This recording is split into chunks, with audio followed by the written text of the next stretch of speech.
coalition, the Concerned Friends Initiative, says it is gratifying that Benue State is reconnected to the government at the center from the People's Democratic Party, and that Nigeria's President Bola Tinubu has demonstrated capacity to lead the country to greater heights. Timothy Yusuf reports that the Civil Society Network for Good Governance on its part is seeking the understanding of Nigerians towards the various reforms that the federal government is putting in place for the overall development of the country. For Nigerians to unite and pursue a common agenda of development is the central message here. On the ministerial nominees, the believes that there are still other appointments to be made and urged citizens to remain steadfast in their support for government. It is no longer time for us to fight. Let's come together on the round table. He appealed to the people of the North Central Zone and Benue State in particular to support the Secretary to the Government of the Federation, Senator George Akume, in his desire to serve the nation. The Civil Society Network for Good Governance is advocating citizen support to efforts of government towards sanitizing the oil and gas industry in Nigeria, especially regulations on curbing oil theft and losses through operational and administrative leakages. Timothy Yusuf, NTA News. As political momentum gradually builds up ahead of Edo 2024 governorship election, civil society organizations and people defender groups are already gearing up through the sensitization of the citizens on the quality of candidates to support to achieve a holistic and sustainable development. Ifoma Okafo completes the report.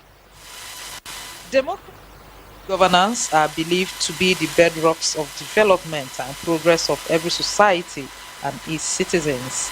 The people are known to be at the center of every decisions, policies and programs. This is what informed this gathering here, where people defense advocate groups and civil societies converge to chart a course on the political development of the state and to make public the personality of the governorship candidates they want for the state. Democracy is not about managing candidates.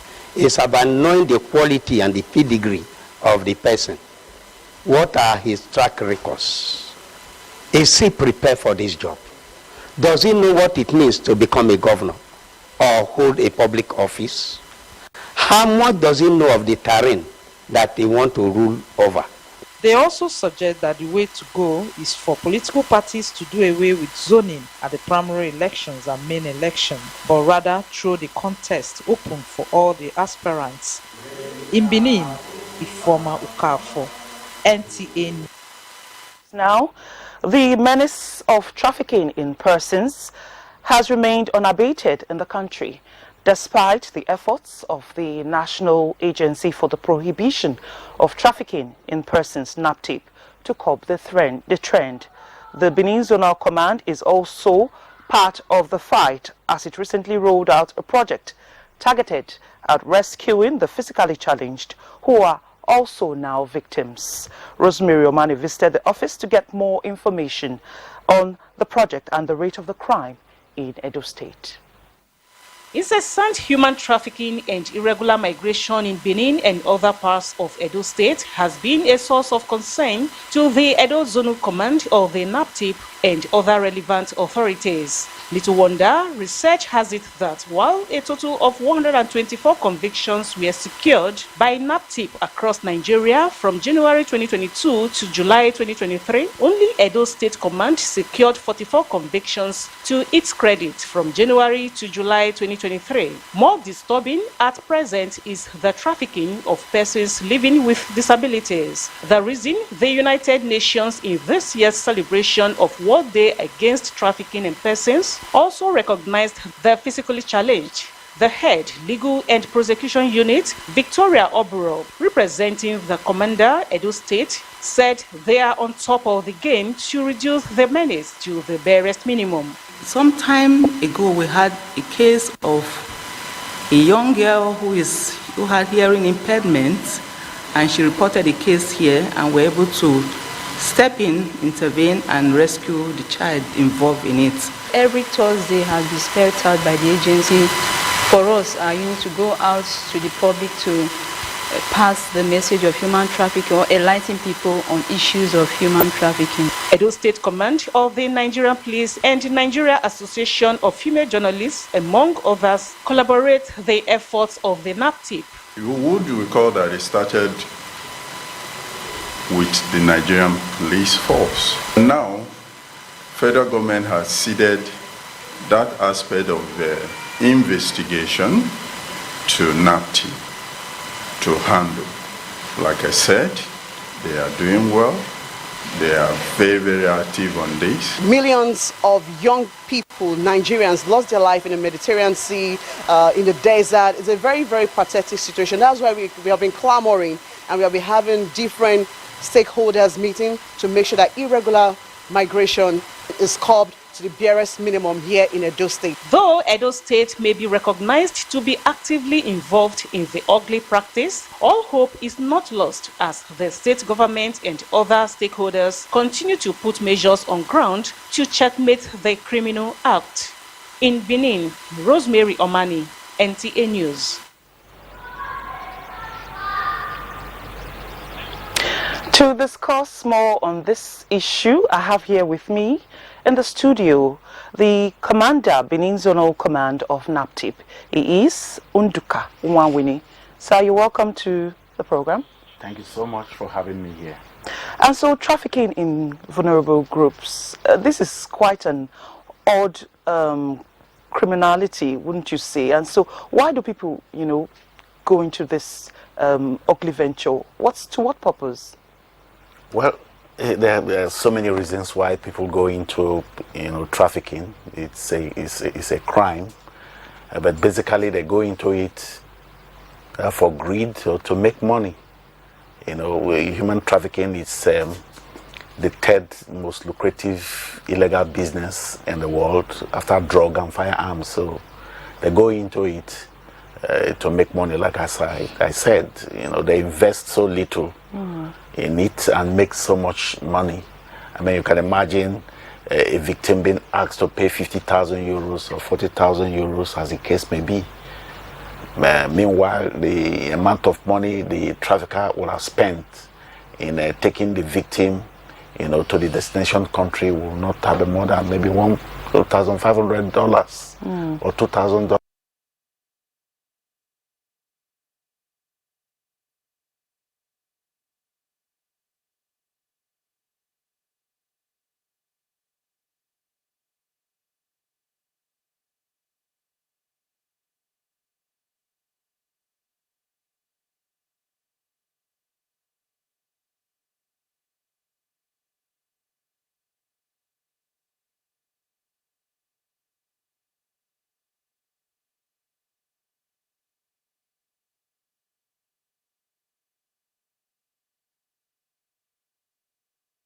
And children, that the ones that are mainly affected. And of course, if you look at the demography of those that have been rescued, you find out that it is mainly women and girls that are rescued from the problem of human trafficking.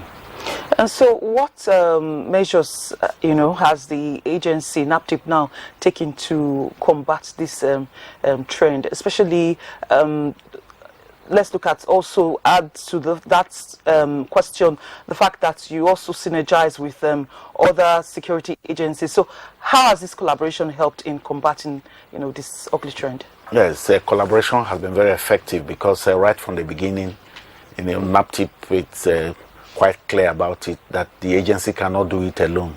So we collaborate with different strategic stakeholders, the police, the Nigerian Immigration Service, civil defense, DSS, and other law enforcement agencies, including the civil society organizations. But basically, NAPTIP has adopted the approach of using the whole of government and the whole of society in the fight against human trafficking. And they've also taken the approach of using, preventive measures by raising awareness on this issue, by, protecting the victims and rescuing them, and then, of course, by prosecuting the traffickers. From 2004, we had the first convicted human trafficker, here in Edo State, the first one in the whole of Nigeria. And since then and now, we've had so many convictions. As last week, we've had 624 convictions. Okay. And then over 20,000 victims have been rescued. This year alone, we have had 44 convictions as at last week.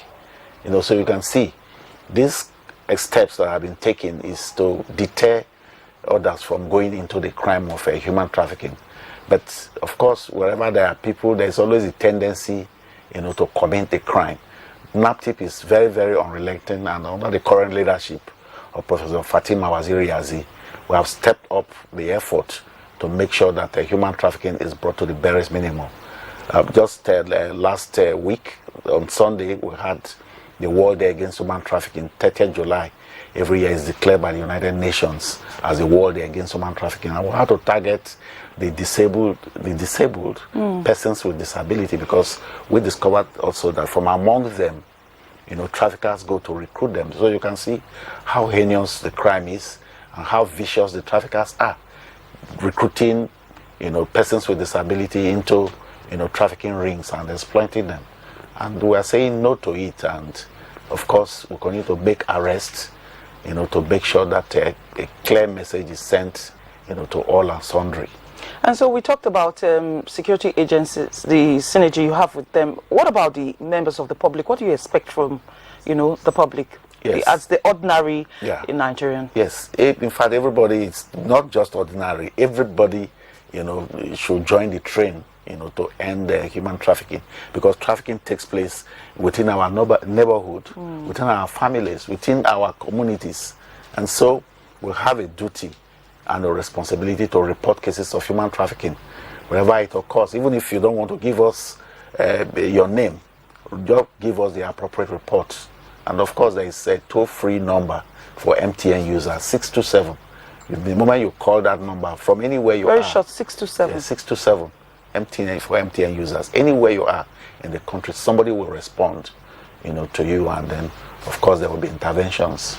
And so, how much vigor, is government deploying to deal with this issue, especially as it concerns issue of, rehabilitating and ensuring that victims are given a new lease of life? Yes. Government have been making quite significant effort, but of course, government cannot do it alone. But we have a shelter. There are about 14 shelters, across the country, NAPTIP, offices and commands, where, of course, where victims are rescued, they are taken into the shelter, where they are given warm welcome. And of course, we look at their health needs, because they come with health challenges. Okay. We look at their health needs, they go undergo counseling. We look at what they want to do, before we think of even reuniting them with their families. And of course, we make sure that they are keyed into one, either skills acquisition, or if they want to go back to school. There are some of them that have graduated and are employed by NAPTIP, former victims of human trafficking.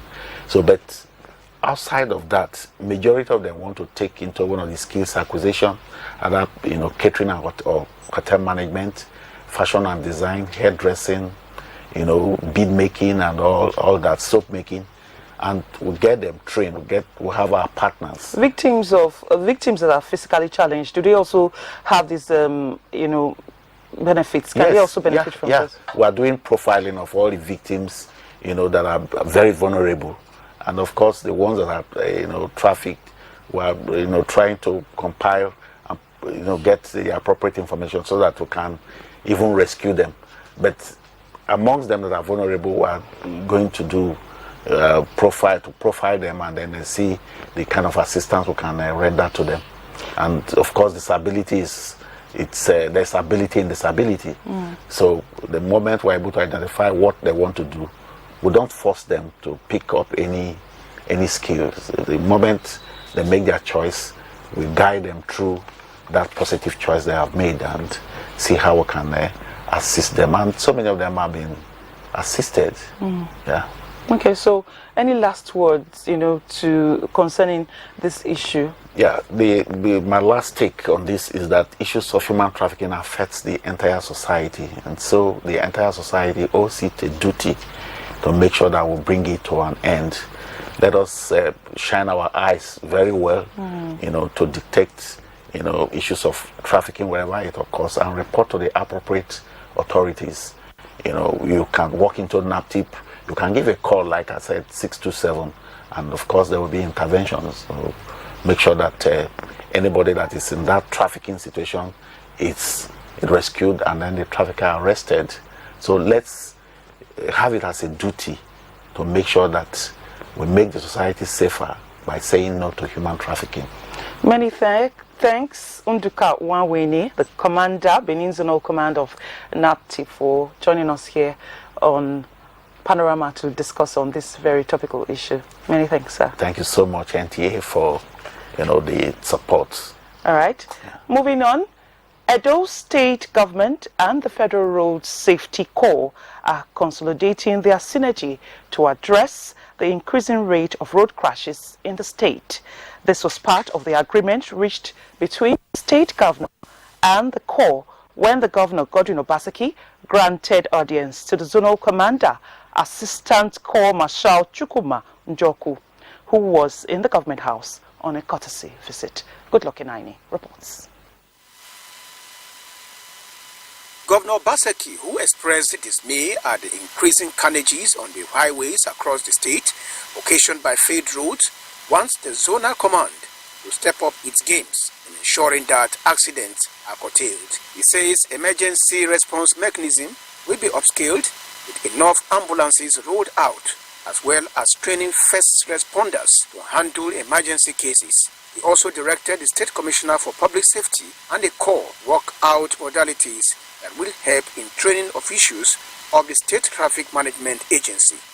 What do we do to reduce the risk of loss of lives to road users?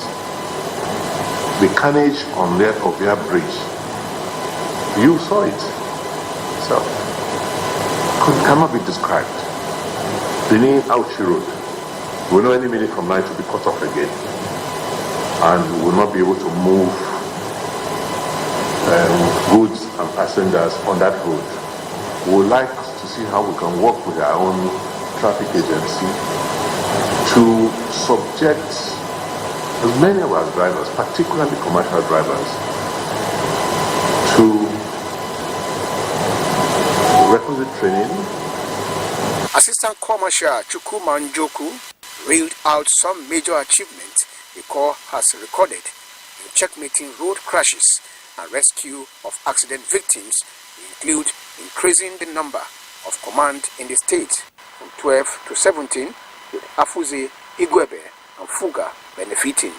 He says Benin, Iluekwe, and Oluku now has an ambulance point and also a clinic in Benin City. Governor Obaseki and his visitor are of the opinion that with federal and state collaboration, more could be achieved in reducing road accidents. In Benin, Goodluck Inaini, NTA News.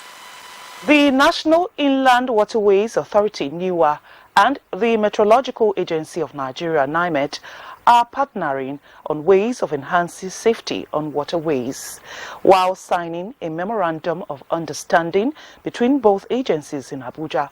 The Managing Director, NIWA, George Mogalu, said information from NIMET on weather conditions would guide the authority to fulfill its mandate and reduce the space of boats and road watercrafts hazards. NIWA. Information is power. When you talk about statistics, when you talk about data, that's the principal essence. Because when we have the data, for example, if we have information with regards to weather conditions, we can advise all our boat operators, don't put your vessel on the water at this time. NIMET has advised. We relate it. We also have an in-house weather department. So by the time we collaborate this information, we get the data, we distribute it to our area offices, and they give it to our critical stakeholders and keep them informed. So basically, information is key, and information is power. We are doing in aviation, You remember, per minute per second operation relies on our service, and we also want to continue to do this within the Nigerian inland waterways. We have a lot of potentials in providing early warning to safeguard and reduce extreme weather events that cause accidents and mishap of equipments and canoes, as we have witnessed recently, especially under climate change.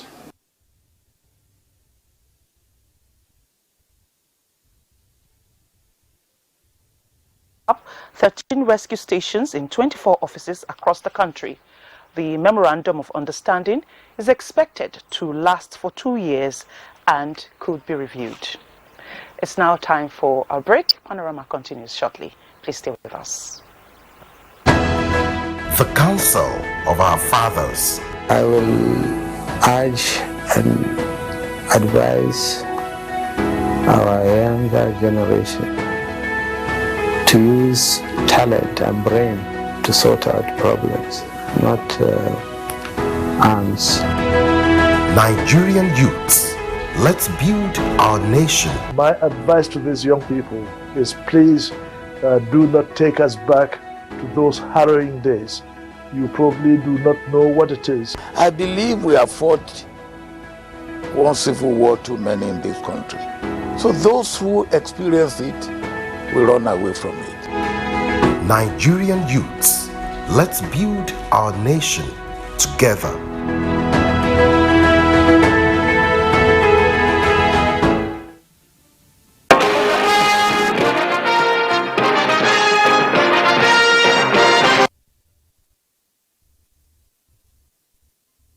Welcome back. Edo State government has begun enforcement against quackery and malpractices in the medical profession. The Commissioner for Health, Dr. Ali Samuel, leading the Directorate of Regulation and Monitoring in the Ministry of Health, closed down 3 facilities for failing to register with the state government and meet infrastructure, personnel, and other stipulated requirements for operation. Agatha Igwariojo completes the report. The commissioner and his team were first at Tino Medical Center on St. Xavier Road, Upper Sapomba. It was discovered that the facility, apart from not being registered, has only 1 qualified nurse, while other nurses and medical staff hold no qualification, with student nurses undergoing training there. Also, the theater and wards are unkept and in a bad state. The chief medical director would not speak to press, while the facility was sealed after patients were discharged, as government insists it is no longer business as usual. The level of care is unacceptable, is below the acceptable medical standard for any hospital or clinic.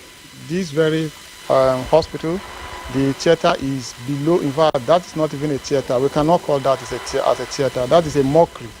It is totally unacceptable. People need to know that there are standards to medical practice, which we all know, but because there has not been regulation, no one has taken the bull by the horn. Anything goes, and we cannot allow that to continue to happen. The team then moved to General Medical Center and Maternity, 110 Nomayo Street on Upper Sapomba.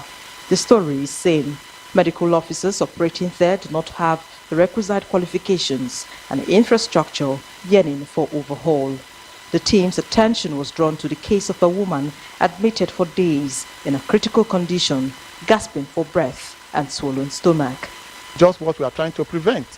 A facility that is, there was just no single person that is even qualified to operate there. There was no nurse, no qualified nurse, there's no doctor. We can't even find the owner of the hospital. So what is he doing there? What really is going on in that kind of place? For some certain infractions, we will hand them over to the law enforcement agents.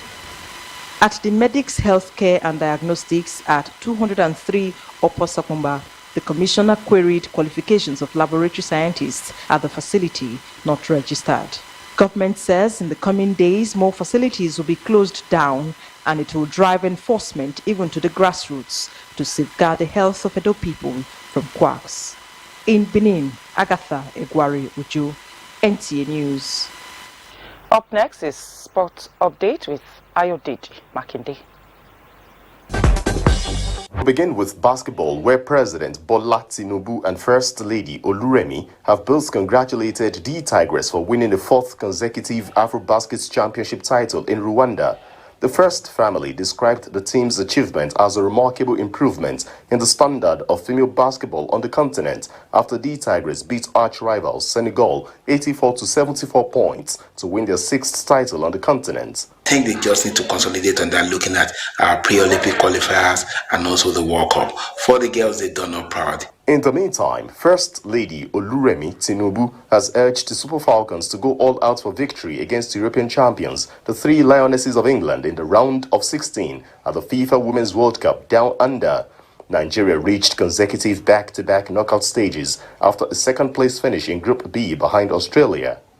In a related development, Banyana of South Africa are out of the Women's World Cup after they lost 2-0 to the Netherlands.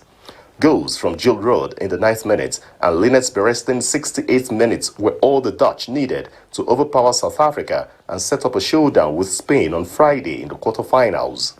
Away from football, Cadre Stars and Cadre Queens have emerged champions in the male and female categories of the National Hockey Super League. Cadre Stars edged Police Machine, defeating the IGP boys 4-2, while their female counterparts from Kaduna beat last season's champions Delta Queens 2-1 to lift the trophy. From the beginning of this tournament and up till now, it's been a wonderful discovery of talents. Well, we've already assigned people to select players for the camp by the end of this month. We're inviting 30 male and 30 female to start preparation for the road to Paris, which is the Nations Cup in South Africa in October. Finalists in both categories, Cadre Stars, Police Machine, Cadre Queens and Delta Queens will represent Nigeria at Africa Cup for Club Championship holding in November in Malawi. With sports updates, Ayodeji, Makinde, NTA News.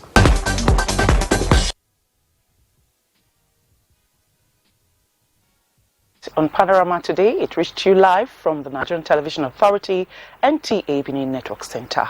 I am Opehio Tubabra Saying. Thanks for watching.